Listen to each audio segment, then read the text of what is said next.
5 बार के साबिक आलमी चैंपियन ब्राजील को आलमी रैंकिंग में 181वें नंबर पर मौजूद सेनेगाल ने दोसाना मैच में एकतरफा मुकाबले के बाद 4-2 से शिकस्त देकर फुटबॉल की दुनिया का बड़ा अपसेट कर दिया।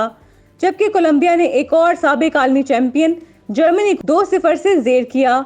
स्पेन में खेले गए दोस्ताना मैच में अफ्रीकी चैंपियन सेनेगाल ने ब्राजील को 4-2 से शिकस्त देकर तारीख रकम कर दी। मैच के आगाज पर ब्राजील की जानिब से 11वें मिनट में लुकास पैक्वेटा ने गोल स्कोर करके टीम को बढ़तरी दिलाई। ताहम 10 मिनट बाद जैब डेलियो ने सेनेगाल की तरफ से गोल करके मैच बराबर कर दिया। मैच के दूसरे हाफ में सेनेगाल ने जारहाना खेल पेश किया। 52वें मिनट में ब्राजील के स्ट्राइकर मार्कियोनेस ने अपनी ही गोल पोस्ट में गेंद जाल में फेंक दी और यूं सेनेगाल को बढ़तरी हासिल हो गई। ताहम 58वें मिनट में मार्कियोनेस ने गोल करके टीम का स्कोर बराबर कर दिया।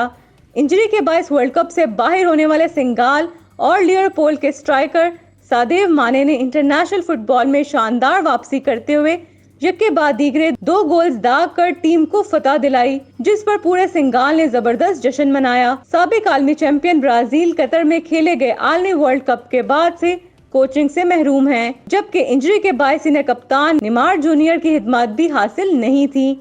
एक और मैच में जनूबी अमेरिका की टीम कोलंबिया ने जर्मनी के खिलाफ 2-0 से कामयाबी हासिल की, जबकि एशियन चैंपियन जापान ने पीरो को 4-1 से, चीन ने फलस्तीन को 2-0 से, चेक रिपब्लिक ने मॉनिट्रो को 4-1 से हराया।